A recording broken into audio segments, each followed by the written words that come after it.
بسم اللہ الرحمن الرحیم۔ ڈیئر اسٹوڈنٹ، السلام علیکم۔ مجھے امید ہے کہ آپ لوگ خیریت سے ہوں گے۔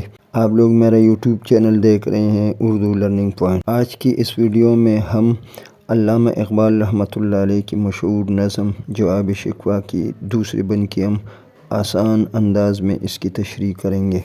مجھے امید ہے کہ آپ لوگوں کو یہ ویڈیو پسند آئے گی۔ آپ لوگوں سے گزارش ہے کہ آپ اس ویڈیو کو غور سے دیکھیں تاکہ آپ کو اس نظم کے اشعار کے بارے میں آپ کو آسان تشریح کرنے کا طریقہ یہ سمجھ میں آ جائے۔ تو ویڈیو کی طرف بڑھتے ہیں۔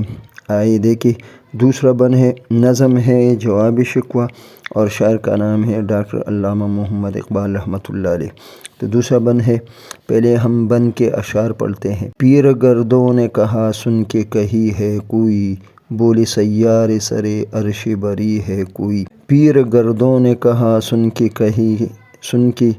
کہیں ہے کوئی، بولی سیار سر عرش بری ہے کوئی۔ چاند کہتا تھا نہیں اہل زمیں ہے کوئی، کہکشاں کہتی تھی پوشیدہ یہی ہے کوئی۔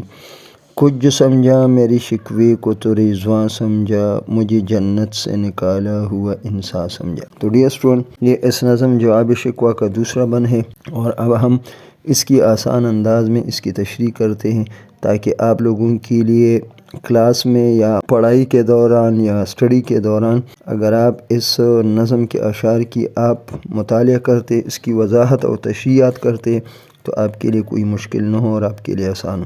تو دیکھیں، ہم اس کی تشریح کرتے ہیں۔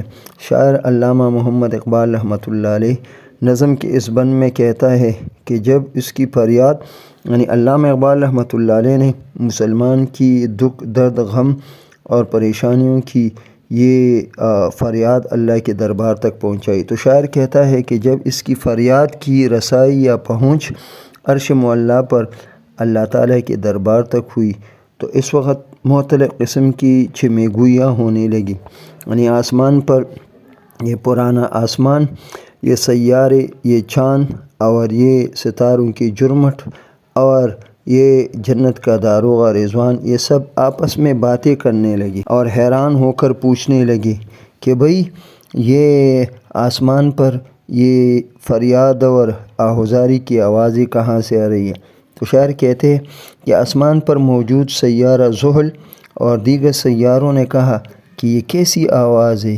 کیا یہاں عرش پر کوئی موجود ہے جو اتنے قریب سے آواز آ رہی ہے اور اس میں فریاد اور دکھ درد اس میں شامل ہے؟ اس پر چاند بولا نہیں، چاند کہنے لگا نہیں، یہ تو کوئی زمین کا باشندہ ہے جو زمین پر رہتے ہوئے اپنی درد بری آواز داستان اللہ کے دربار میں پہنچا رہا ہے۔ جبکہ کہکشاں بہت سے ستارے جو رات کے وقت آسمان پر ایک جھنڈ ایک راستے کی طرح نظر آتے ہیں، شاعر کہتے ہیں کہ ستاروں کی جرمٹ کہکشاں وہ کہنے لگی نہیں، یہ تو یہاں پاس ہی کوئی ہے، آسمان کی دنیا میں پاس نزدیک ہی کوئی ہے جو اس طرح فریاد کر رہا ہے۔ شاعر کہتا ہے کہ طرح طرح کی باتیں ہو رہی تھی لیکن ہر کوئی یہ سمجھنے سے قاصر تھا کہ یہ آواز اور آہ و فغاں اور یہ دکھ درد کی یہ آواز، یہ فریاد کی آواز، یہ آہوزاری یہ کہاں سے آ رہی ہے اور یہ کیسی ہے جس کی پہنچ رسائی عرش معلیٰ تک ہے۔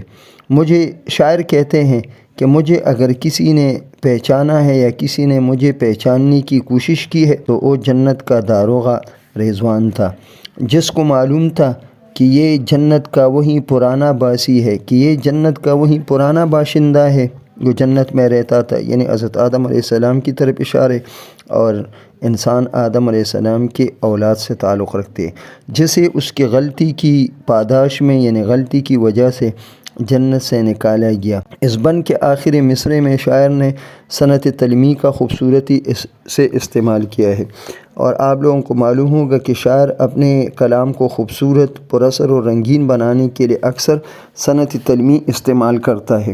تو صنعت تلمیح ایک ایسی صنعت ہوتی ہے کہ اس میں شاعر کسی گزرے ہوئے پرانے واقعے، داستان یا حکایت یا کسی اور قرآن پاک کی آیت یا حدیث مبارک یا کسی اور یہ چیز میں گزرے ہوئے کسی پرانے واقعے یا داستان یا حکایت کو اس طرح یہ پیش کرتا ہے کہ شعر کے 2 مصروں میں وہ پورا داستان، لمبا چوڑا وہ داستان یا وہ واقعہ یا واقعات یہ انسان کے ذہن میں تازہ ہو جاتے ہیں، اور اس سے شاعر کا مطلب بھی پورا ہو جاتا ہے اور یہ کلام جو ہے خوبصورت اور پر اثر ہو جاتا ہے۔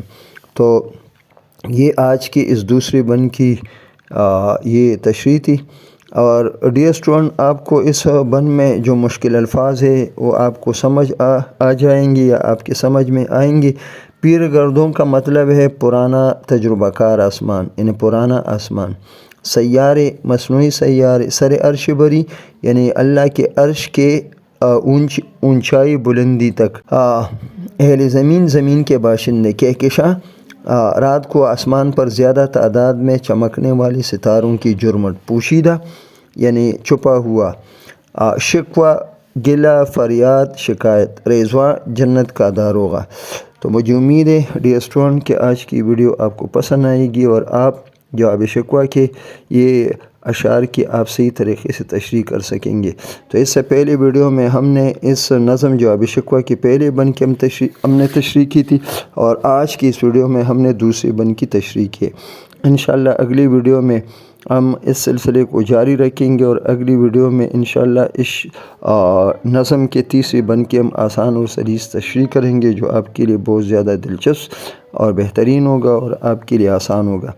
وہ طلباء و طالبات جو میرے اس چینل پر نئے ہیں ان سے گزارش ہے کہ میرے اس چینل کو زیادہ سے زیادہ سبسکرائب کریں اور یہ ویڈیو اپنے دوستوں تک پہنچائے، لائک کرے، شیئر کرے، اور گھنٹی کے نشان کو دبانا مت بھولی، تاکہ انشاءاللہ آپ کو میری آنے والی ہر نئی ویڈیو بر وقت اور صحیح وقت پہ آپ کو مل سکے اور آپ اس سے فائدہ اٹھا سکیں۔